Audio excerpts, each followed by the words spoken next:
One of the most fascinating forts in India is the fort of Jinji.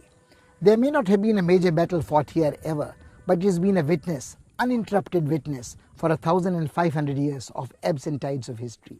Once it was a Pallava fortification, then came the Cholas, Pandyas, the Nayakars. It has a close association with the kingdoms of Bijapur and Golconda.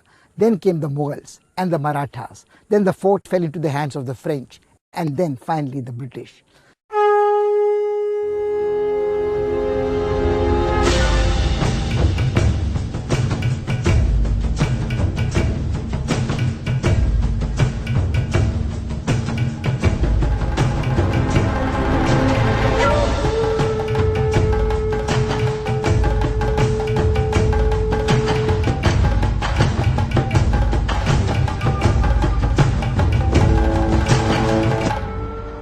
The fort of Jinji is situated 120 kilometers away from Chennai in the Villupuram district of Tamil Nadu.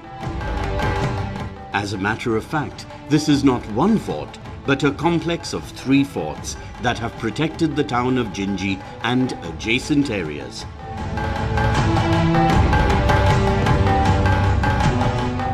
Towering 900 feet above the flat ground, the main citadel is considered a fine example of a Giridurg or a rock fort mentioned in canons of traditional Hindu architecture.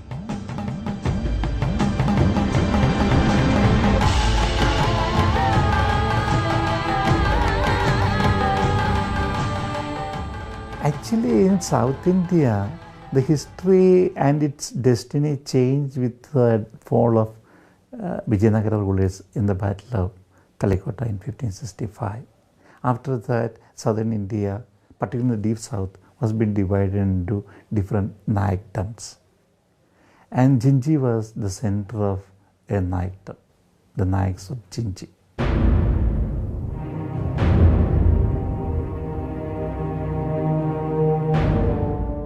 Jinji was part of the Vijayanagar Empire, and during that period, its governorship was entrusted to Krishna Nayak. It was he who built the fort called Rajgiri on the highest hill.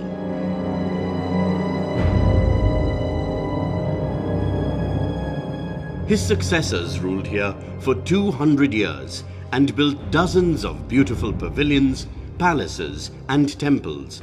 They patronized arts, literature, and music. After the defeat of Vijayanagar, it was annexed to the Bahmani Sultanate.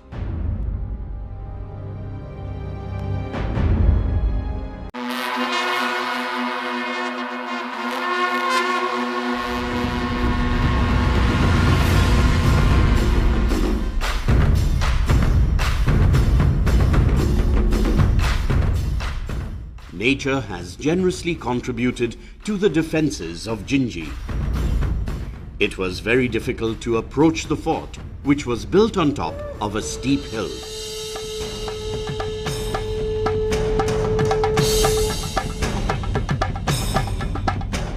The walls were built on top of thick rocks. The winding path leading up was full of obstacles.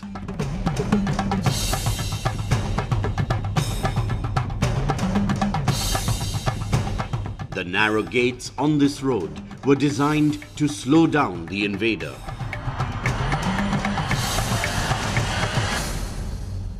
One is the economic importance of the region, the other is the political control. These are the 2 important reasons why a citadel of that nature was required at the hilltops. And hilltops were considered to be the safe centers at a time where guns or gunpowders were not in use. Arrows or lance or spears could not break such kind of structures and fortresses built on the top of hills.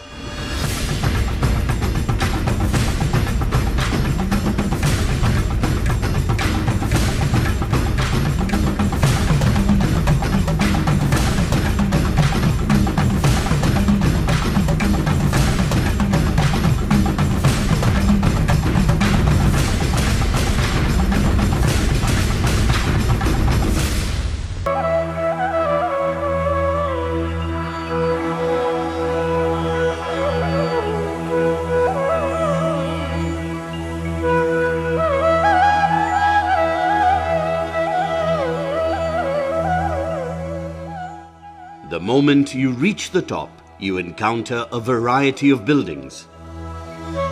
One is a granary, then there are many open pavilions, and there is a beautiful temple.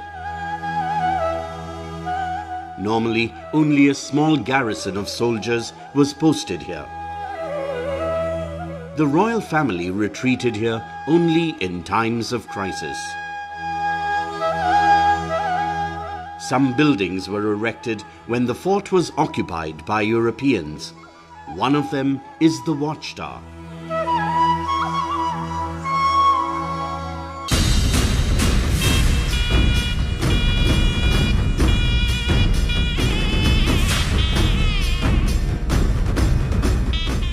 A long and thick wall protected Jinji.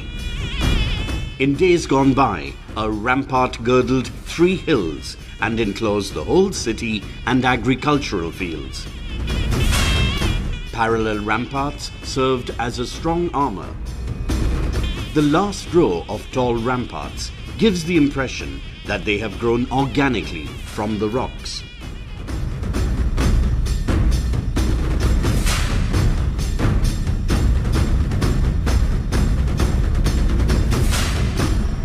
It was one city. There are so many hillocks come under the city. So many bazaars will be there, so many streets will be there. The concept of constructing a fortified city, connecting the hillocks and rugged areas, so that that area will be easy to defend. That idea comes from the Vijayanagara rulers.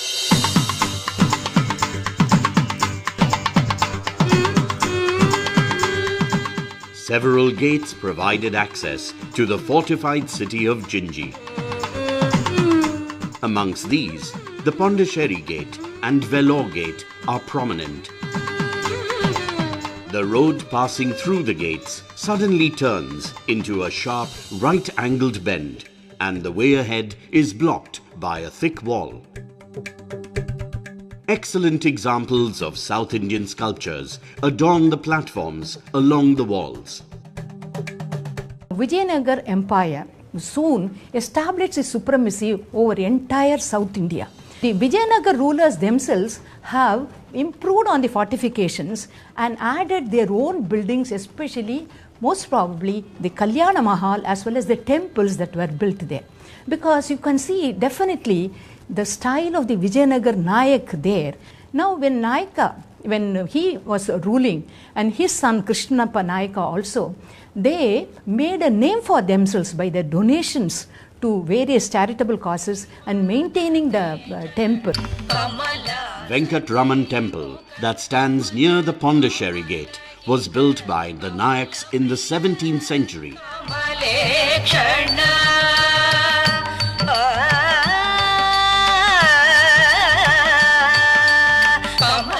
There are many temples in Jinji, and most of them are dedicated to the worship of Vishnu. The grandest of these is the Venkatraman Temple.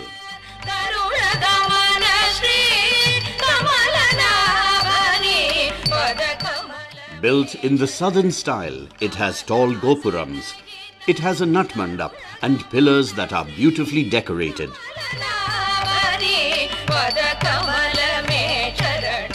The French carried many of the pillars with them to Pondicherry during their occupation. The stone panels by the side of the main entrance depict characters and scenes from the Ramayana and Mahabharata.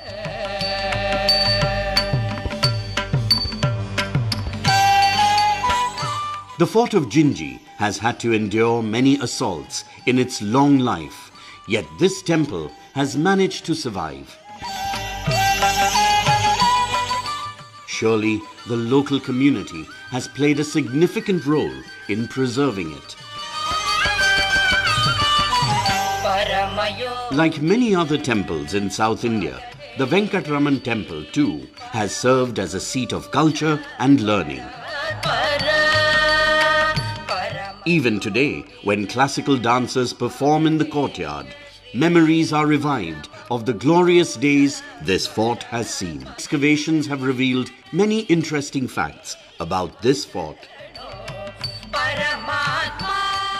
Before excavating this royal enclosure, we had already excavated royal enclosure at Vijayanagara, that is Hampi, belonging to the main rulers.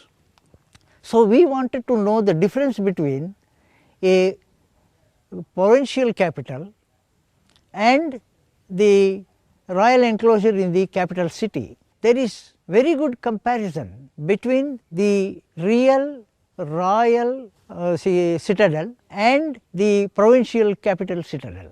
Kalyan Mandap, a 5-storied building with a miniature pyramid perched on the top, was built for recreation.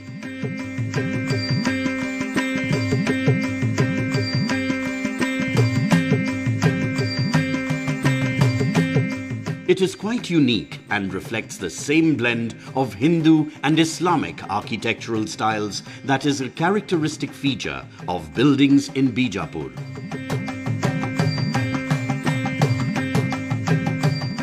Jinji always attracted all the rulers around. That is why the vicissitude of Jinji, seeing so many dynasties coming and occupying, is very, very visible. You will find that now Golconda sultans were interested and they started holding Jinji for a short time. And when, especially in the 16th and 17th centuries, Mir Jumla was sent to the south. He conquered Jinji and it was under his control.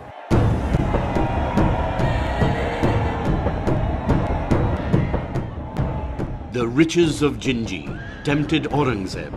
His commander Mir Jumla finally subdued the fort after a long siege lasting 7 years.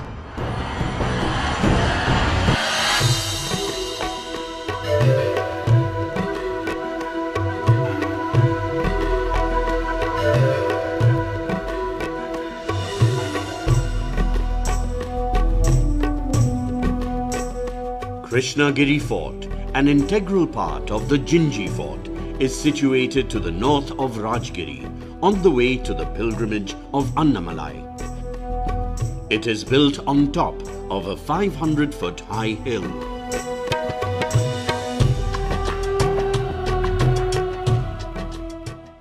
Though the fortifications here are not as strong as that as Rajgiri, it still presents quite a formidable challenge.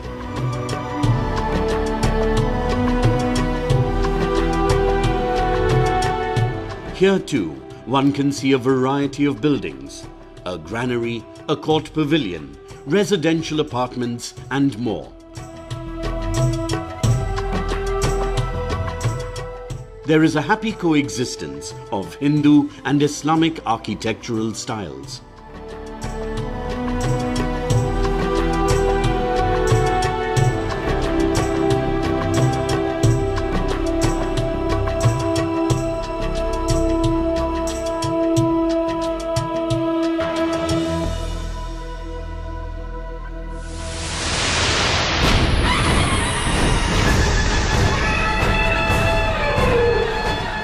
Shivaji conquered the fort in 1677 and Jinji served as the southern stronghold of the Marathas for the next 20 years.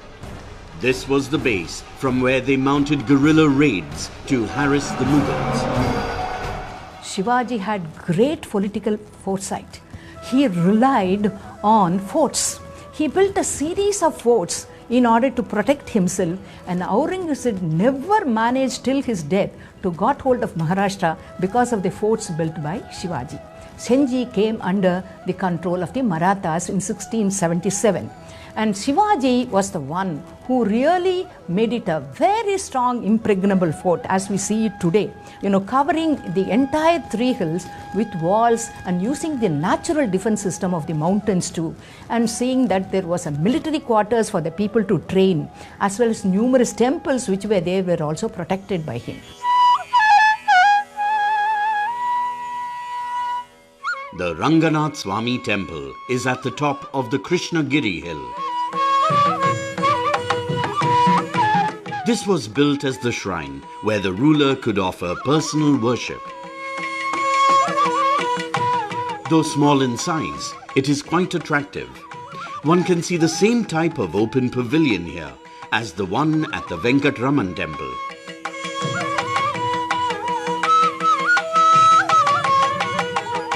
Here you can see the construction, the arrangements, the ideas, everything Vijayanagara. So later on, see rulers have changed some things, constructed some structures, modified some structures, that goes on. But the basic is Vijayanagara.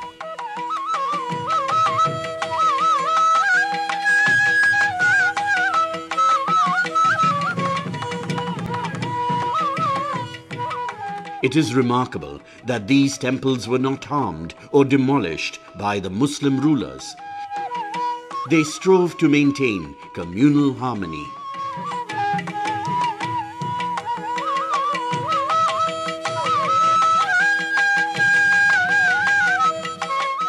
Numerous attempts made by Zulfikar Khan under the Mughals ended in a failure, and the Marathas, true to their nature, indulged in the guerrilla warfare and completely cut off the army of the Mughals from getting supplies. What happened is in 1697, under Zulfikar Khan, once again a huge army with a lot of preparations and experience came, and they did capture Jinji.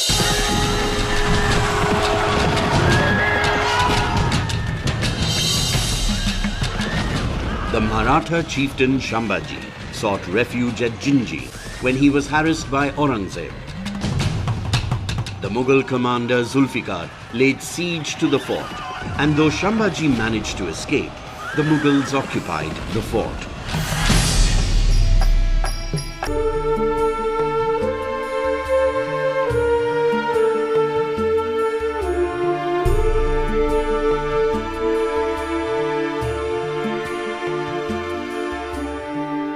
There are many beautiful pavilions in the Krishnagiri compound built by different rulers according to their taste.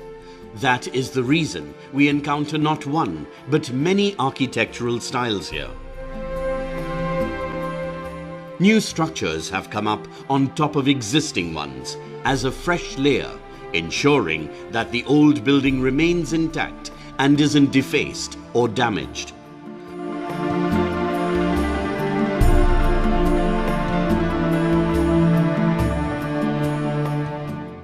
Several dynasties or several generations or king after king or this, that and the other, and all those have brought in elements, and therefore you have such a plurality of styles, architectural styles. The fort itself enacts a plurality of styles, and then this is taken further. Within the fort you will have different styles.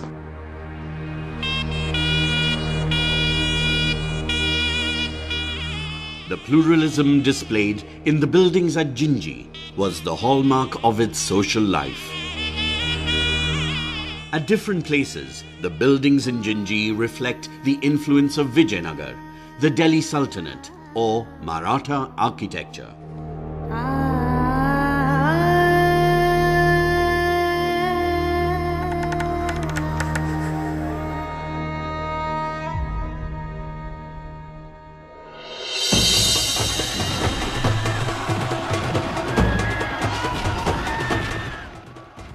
A dramatic tug-of-war was taking place in southern India between contending European powers in the middle of the 18th century.